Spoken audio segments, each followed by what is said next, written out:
This word chesed, let me read a little bit to you about it. I did some research in some old books. Biblical scholars have often complained that the word chesed in the Hebrew Bible is difficult to translate into English because it really has no precise equivalent in our language. Please follow me here, this is important.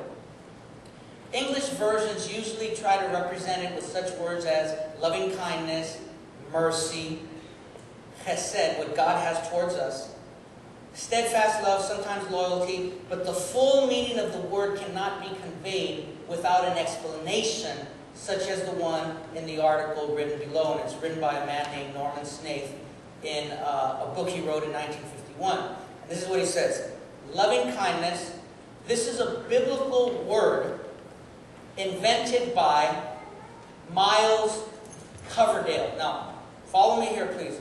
Miles Coverdale wrote the English translation. The very first English translation was written by a man named Tyndale in 1534. A year later, Miles Coverdale wrote the English. They went from the Greek and the Hebrew because it had only gone into Latin.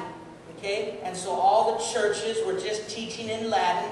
And people all over the world, wherever the Roman Catholic Church was, they didn't understand Latin. And so you have these people that are before in church, and it's just being taught in Latin. And so somewhere along the line, in 1534, Tyndale says, you know what, and he was criticized, I'm going to translate it so people in English, in England, in Scotland, and Ireland can understand. Well, Coverdale did it. Just to give you a good idea, the King James Version some of you use didn't come out until 1611, so almost 100 years before. And when he got to this word chesed, and he was translating it, he realized there's no equivalent. You and I might say, the Lord loves me, the Lord has loving kindness, the Lord has mercy, but there's a word chesed that we don't fully understand. And it's the word that God has chosen to relate with us through. We're going to talk about that just for a minute more. Are you still with me this morning? And he carried it over to the English versions generally. So Coverdale put loving kindness. It is one of the words he used in the Psalms, one of the ones I mentioned. Thy loving kindness is better than life. Plus he used it in Hosea 2:19, which we're going to read in a second, to translate the Hebrew chesed. Listen to this. When it refers to God's love for his people Israel, or for us today, the church, this word chesed, it's a love word that just refers to us. Now, I call my wife different names. I call her baby. I call her love. I call her honey. I call her mom. I call her mama. When my wife was sick in January, she got sick, and I was bringing her into the, and my wife just passed out, and I'm bringing her into the emergency room, and the nurses and the doctors are with us, and they say, and I said, Mom, are you all right? And the nurse says, this is your mom? And my wife was just sprawled out. She's gone, man, and you see her start giggling. She's shaking her head, no. I call my wife most of all, what do you think I call her most of all? Mom. Okay. Mom, mama, honey. I wouldn't call that to one of you sisters. Because that's a special term that refers to the relationship that I exclusively have with my wife.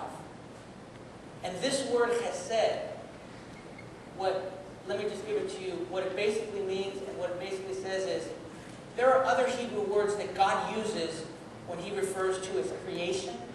There are even other Hebrew words that God uses when he refers to mankind and humans in general. But when he refers to and is relating with his people, there's a special word. Why? Because there's a special relationship. Are you with me? Okay? And so I want you to look at this word as you go to Hosea 2:19, and this is the heavy part that we're going to talk about right here, is, listen, when it comes to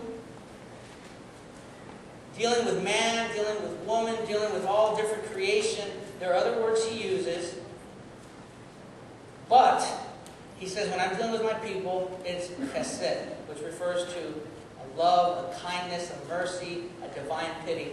Listen to this. The only other time that that word is used, chesed, is only when the Lord commands His people, when you, my people, are dealing with another one of my people, brother to brother, sister to sister, then He doesn't use all those extra words. He once again refers to chesed. And basically what the Lord is telling us is this.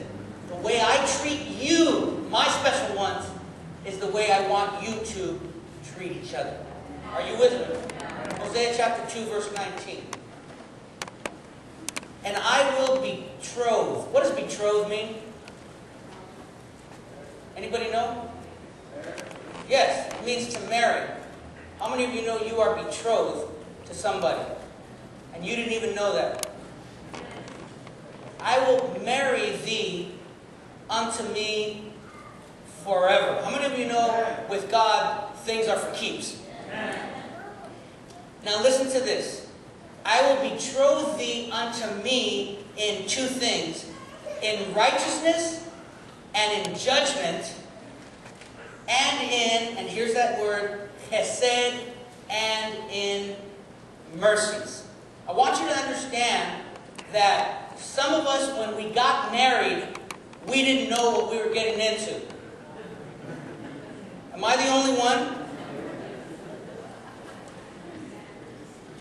I don't care if your spouse is next to you. God's next to you. Don't lie in God's house. How many of you know when we got married, we didn't know what we were getting ourselves into? And you know why we didn't know what we were getting ourselves into? Because we didn't know who we were marrying. How many of you brothers can say amen? How many of you brothers remember the first... I can say all these things if my wife isn't here. Okay? How many of you brothers know that first morning you woke up...